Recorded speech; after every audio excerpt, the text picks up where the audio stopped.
আজকের সবথেকে বড় খবর, স্কুল সার্ভিস কমিশনের নিয়োগ প্রক্রিয়ার সময়সীমা বাড়ালো দেশের শীর্ষ আদালত, বাড়ল 31শে আগস্ট পর্যন্ত।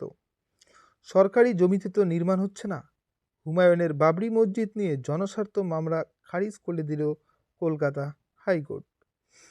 যুবভারতীতে তাণ্ডবের ঘটনায় রাজ্যকে রিপোর্ট দেওয়ার নির্দেশ দিল কলকাতা হাইকোর্ট। পাশাপাশি পিছিয়ে গেল 3 জনস্বার্থ মামলার শুনানিও। বিরোধীদের স্লোগান ও বিক্ষোভের মধ্যেই 100 দিনের কাজের নয়া বিল পাশ হয়ে গেল লোকসভায়। পরিবর্তন হলো নাম। দক্ষিণ আফ্রিকার বিরুদ্ধে পঞ্চম টি-20তে অনিশ্চিত ভারতীয় ব্যাটার শুভমন গিল, কিন্তু রয়েছেন দলের সঙ্গে আহমেদাবাদেই। বৃহস্পতিবার সন্ধ্যায় বলিউড অভিনেত্রী শিল্পা শেট্টির মুম্বাইয়ের বাড়িতে হানা দিল আয়কর দপ্তর। জানা যাচ্ছে চলে তল্লাশিও।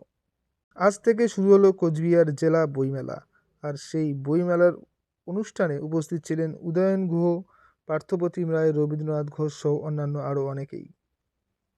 সুনাম নষ্ট করা হচ্ছে, আর্জেন্টিনার ফ্যান ক্লাবের সভাপতির বিরুদ্ধে লালবাজারে ইমেল মারফত অভিযোগ জানালেন সৌরভ গাঙ্গুলি।